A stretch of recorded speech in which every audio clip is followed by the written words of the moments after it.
What's going on, everybody? My name is Idris, and welcome back to some more My Hero Academia Ultra Impact. And today, I see a lot of people on Twitter going around saying, oh, there's not enough gems after you reach this, that, or the other. There's not enough gems in the game to get. I can't save enough gems, all this and that, right? So I want to kind of address that here in today's video because I kind of see where you're coming from, but at the same time, I've been playing this game since early beta, and I understand why this game is designed the way it is. So I want to kind of give my input on that here today. But before we go and get started, make sure you guys go down there, click that red subscribe button, click that bell, turn on all notifications to miss out on any future videos, as well as drop a like down below and comment hashtag algorithm for the algorithm down and below. All right. So again, I see a lot of people on Twitter, I see a lot of people online going, you know, oh, there's not enough gems. I've already finished the story. I can't get more gems. I can't do this, can't do that. And while I kind of agree, yes, once you reach that certain point, you finished all the story and stuff like that, there is not really much in terms of gems other than login bonus and missions and stuff like that to really get gems. And also you have the events. We have the girl power is infinite event right now. There's also gems to be had when you do the event quests. You can do missions and stuff like that. There's roughly I believe around 400, a little under 500 gems, I would say. I don't know the exact number. If someone knows, let me know down in the comments down below. But from what I see and what I've calculated just based off of a few of the the missions and the event quests that you get for rewards, it's roughly between 300 to 400 gems ish, maybe a little higher, maybe a little lower, just really depends, give or take, right? But roughly around that 300 to 400 gems plus login bonus plus daily missions from the actual missions themselves right here, the missions tab. You know, you're gonna get roughly about 500 gems per session of release. That means like banner plus event. Because right now on Global and JP, the way JP has always been is that JP releases a new banner plus a new free-to-play event.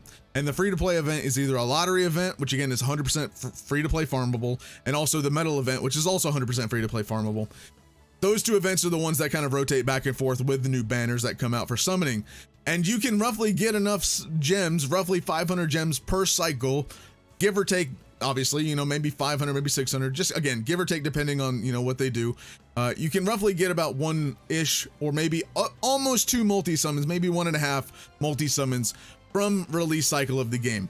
This game is not designed for you to summon on every single banner. This game is not designed for you to blow 5,000 gems free to play every release on every banner that comes out. The game is designed for you to summon and save for units that either benefit your team or benefit you specifically to characters that you specifically want. I just want to say this right now, you don't have to summon on every banner that comes out. If you're free to play, I highly recommend you do not summon on every banner unless it's a very, very hype banner like the movie collab whenever we get that, or something like Nezure, who Nezure is very, very good. I would recommend summoning on those. Do not summon on the stupid type banners unless you specifically are needing that type for your team and you absolutely have to summon on it to figure out your team. Fine, but ideally stay away from the type banners, stay away from the VE tower banners, all of that stuff. Yes, there are summon banners for the VE tower that specifically give you characters designed for the VE tower during that session of VE tower. Like if there's like a Hawks boss and they have like an All Might that's like a bonus character for that event, they're going to put an All Might banner up for the VE tower. It's called the VE tower summon banner, gotcha banner, whatever it's called.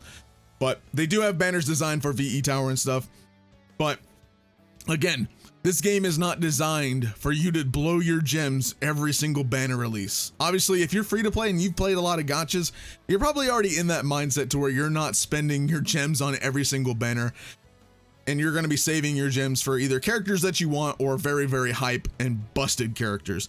This game doesn't really have busted characters. They're not like uber blow up the game type of, you know, busted type of thing. There's none of those characters so far, at least on the JP version. Again, I have played on JP since the beta version of the game, and no character ever since I've been playing has really busted the game that much. There have been really, really, really good characters, but none that actually just broke the game entirely to where you can only run that team, because this game is designed for you to summon and use and develop multiple different teams for multiple different things.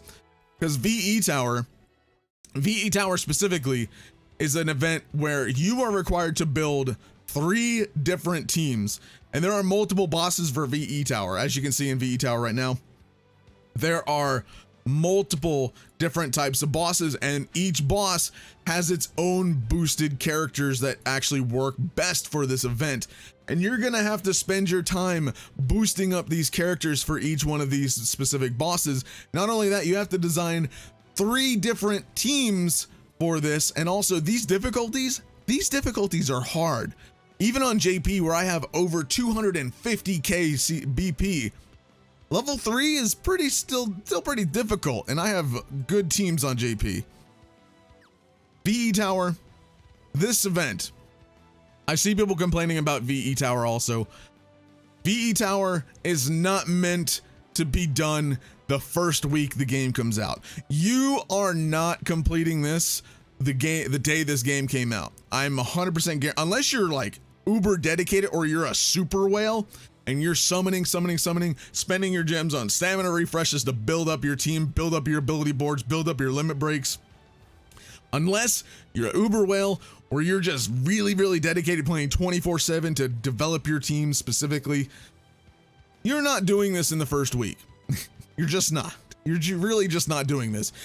Well, let me clarify. You're not doing difficulty level S in the first week if you're free to play. You may be able to do floor 3. Floor 3 is not really that hard generally. Floor A3 or floor difficulty A, maybe a little bit, but floor B probably is your minimum that you can complete within the first week. For difficulty A, you might be able to do that within the week. Potentially, if you're grinding enough, if you're dedicated to the game. Difficulty S, no, you're not doing that in the first week. You need to get your teams very well developed.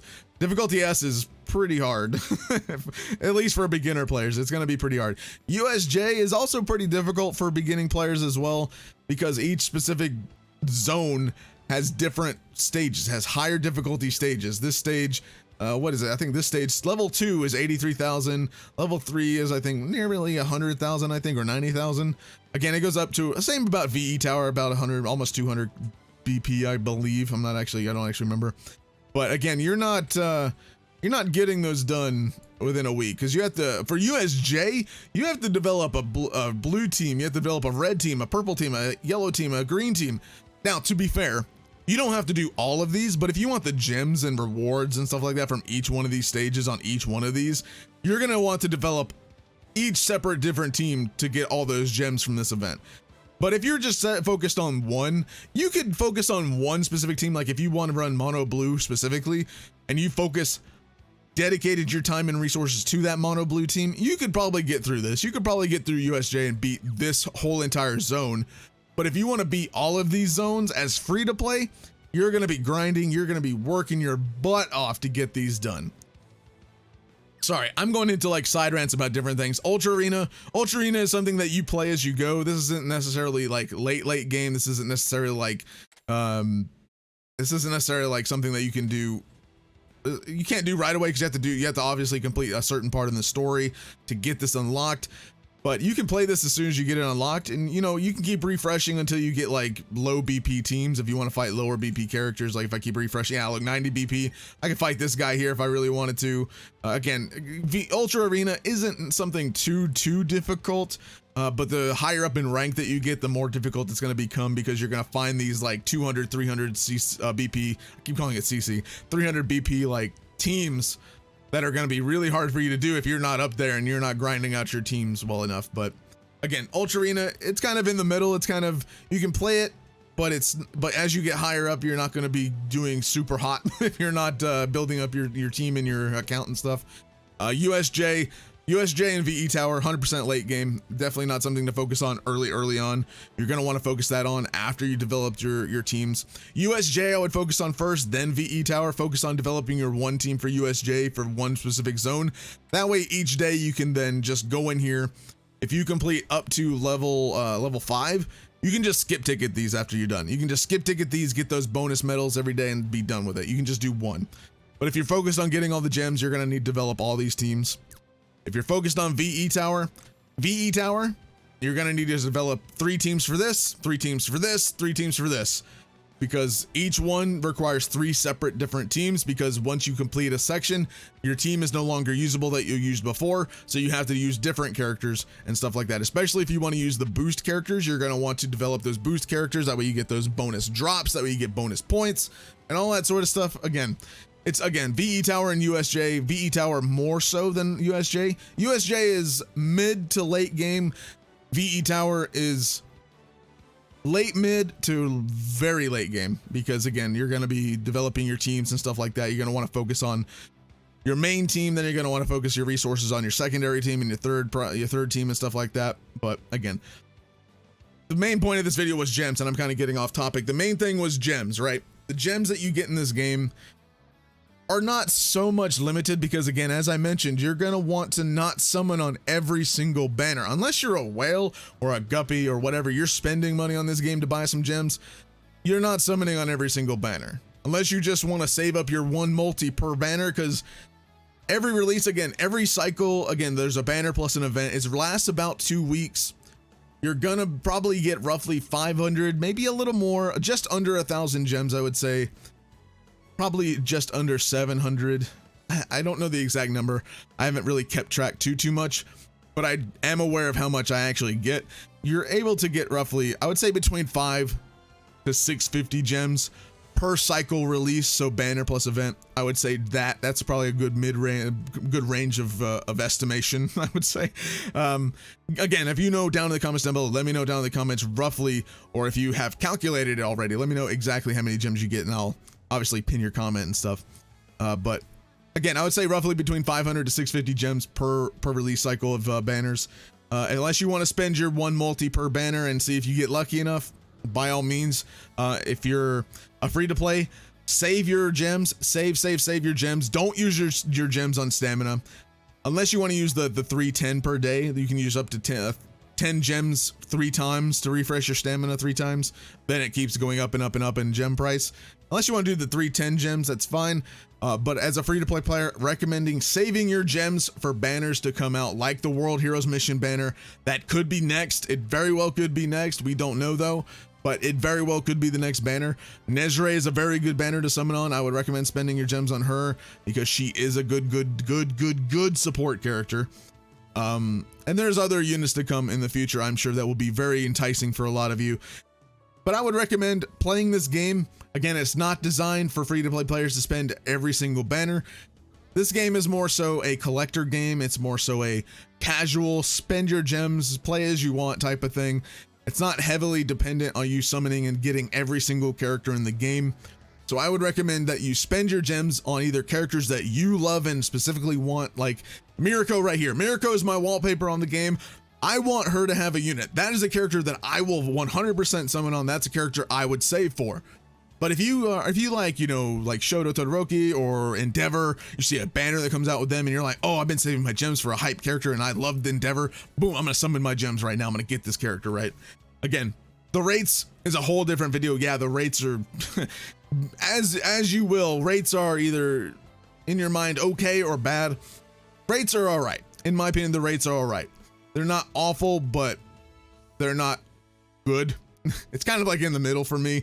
It's definitely not amazing, but it's definitely not too bad. It's on the line of being average for a lot of gacha games. But again, that's a topic for a different video. But again, for your gems, again, you're gonna get enough per event release, like per free to play event, like the girl power, and you're gonna get like a little, probably just under 500 gems is probably from that event. Plus your login bonus, plus your missions, plus your event missions. You know, you're looking at probably 500 to 650 gems in those cycles of releases. So that's a good amount of gems. I would say that is a fair amount of gems every 2 weeks. That's about a multi.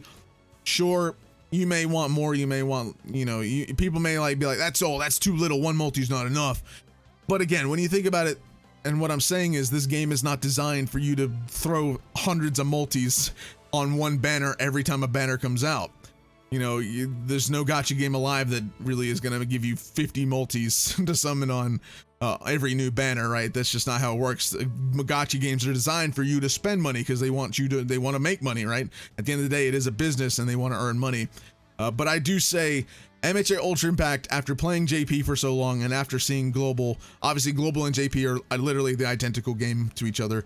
After seeing it, and hopefully within the future of this game, I definitely say that this game could change and a lot of things could change now that Global is out, because I think a lot of the development team was waiting for Global to come out. That way they can then hammer out a lot of different stuff, because I'm sure that their team was split while developing the Global version. So now that Global is out, we can see a lot more stuff coming in the future. So just keep that in mind. This game is literally not even a week old for Global. And also JP, again, they had their time split between Global. So again, they could have just been focusing on that and not really releasing too much until the Global version was out. So we could definitely see a lot of stuff coming in the future of this game. Again, my rant aside, let me know your thoughts and opinions down in the comments down below. Please be civil about it. I'm not trying to say that anyone's right or wrong, but I'm just saying that in my opinion, this game does give out a fair amount of gems for free to play players to summon on banners that they want to summon on, or that they want to save for characters that they love and, you know, want to summon for, right? This game is not, again, designed to summon every single banner. Again, you have your free singles every day. Use your free single every day. That should be your summon, at least, because they give you a free single every single day and stuff like that. You also have the silver tickets, which the silver tickets, you can stockpile a lot of those silver tickets and then use those silver tickets on any banner that you want. So not only do you get gems, you can save up for those silver tickets and summon even more on those banners that you want to summon on. So I think this game is pretty generous for what it is compared to a lot of other gachas. This game is really, really generous. So I do think that that really isn't a problem. And again, we'll have to wait and see as time goes on, because I do think with this Global version now being out, they can now focus on doing a lot more with the game, because I do think that the developers were split because of the JP developers developing Global at the same time. So again, I do think that'll ramp up. But anyway, I'm rambling on. I don't want to ramble on too long. Thank you guys so much for watching. If you guys do enjoy, leave a like, subscribe to the channel if you guys are new. Again, let me know your thoughts and opinions down in the comments down below. And I'll see you guys in the next video. Have a fantastic day.